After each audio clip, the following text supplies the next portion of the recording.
तो स्विट्जरलैंड के दावोस में वर्ल्ड इकोनॉमिक फोरम की 5 दिवसीय बैठक का आज दूसरा दिन रहा। दावोस में केंद्रीय खाद्य प्रसंस्करण उद्योग मंत्री चिराग पासवान ने कहा है कि भारत में खाद्य प्रसंस्करण के क्षेत्र में निवेश काफी ज्यादा बढ़ सकता है, इसकी उम्मीदें हैं। उन्होंने कहा कि दुनिया भर के देशों की नजर भारत के बाजार पर लगी हुई है।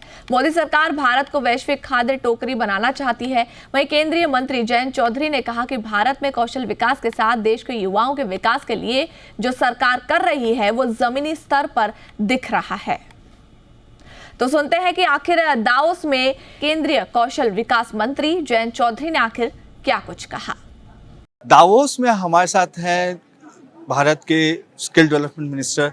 सर, क्या लगता है दावोस से क्या देश के लिए निकल पाएगा, स्पेशली स्किल डेवलपमेंट के लिए? दावोस में ग्लोबल लीडर्स आते हैं और इंडिया की जो आज पोजीशन है वर्ल्ड इकोनॉमी में एक ब्राइट स्पार्क है, फास्ट पेस ग्रोथ है, इनोवेशन और R&D के क्षेत्र में हमारे जो वैज्ञानिक काम कर रहे हैं, जो नौजवान काम कर रहे हैं, लोग उसकी तरफ आकृष्ट हो रहे हैं। अभी QS रैंकिंग्स में इंडिया को सेकंड स्टैंड मिला है। Future of work, future of skills को उन्होंने सराहाया है। और आज इतनी क्यूरियोसिटी है जो हमारी यंग जनरेशन है AI को लेके, रोबोटिक्स, जो क्वांटम कंप्यूटिंग, जो नई टेक्नोलॉजीज़ हैं उसका क्या इम्पैक्ट होगा।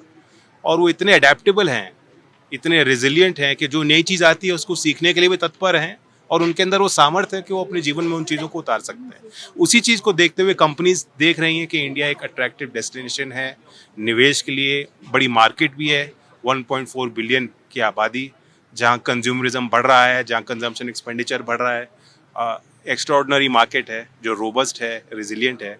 तो सब लोग आना चाहते हैं। भारत के तरफ से मैं प्रतिनिधि के तौर पे हूँ। एक बड़ा ट्रांसफॉर्मेशन हो रहा है, तो किस तरीके से इंडिया इस अपॉर्चुनिटी को यूज कर सकता है? जो अभी तक आपकी मीटिंग्स हुई, क्या निकल कर आ रहा है? क्योंकि स्किल डेवलपमेंट, जॉब क्रिएशन एक बड़ा फोकस एरिया है इंडिया का। AI का एक लार्जर इम्पैक्ट, सोसाइटल इम्पैक्ट है जिसपे अभी विकसित होने में और वक्त लगेगा, लेकिन ऑलरेडी एप्लीकेशंस इकोनॉमी के हर सेक्टर में आ चुकी हैं। और जो पब्लिक गुड डिलीवरी सिस्टम है जिसमें इंडिया ने DPI बना के एक इनोवेशन दुनिया के लिए दिखाया है, जो हमारा UPI इंटरफेस है, जो हमारा स्किल डोमेन में सिद्ध वेबसाइट है जिसमें आप ये सोचिए कि 90 लाख लोग उसमें रजिस्टर हो गए, बड़े पैमाने पर काम होता है। तो उस DPI टेक्नोलॉजी के यूज़ को देखते हुए लोग एक्सपेक्ट कर रहे हैं कि AI का भी वहाँ सोसाइटल इम्पैक्ट के लिए पब्लिक सर्विस डिलीवरी में हम उसको यूज़ कर सकते हैं।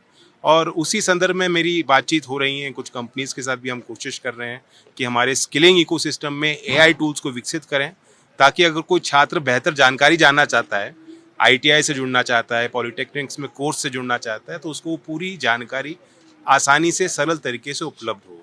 और बाकी AI के कोर्सेज, शॉर्ट टर्म कोर्सेज बनाए गए हैं। हम अपने ITI के 15,000 ITIs में भी अब एक एम्प्लॉयबिलिटी का एक छोटा कोर्स दे रहे हैं, थोड़ा उसमें फाइनेंशियल स्किल्स, डिजिटल स्किल्स के बारे में लोगों को सिखा रहे हैं।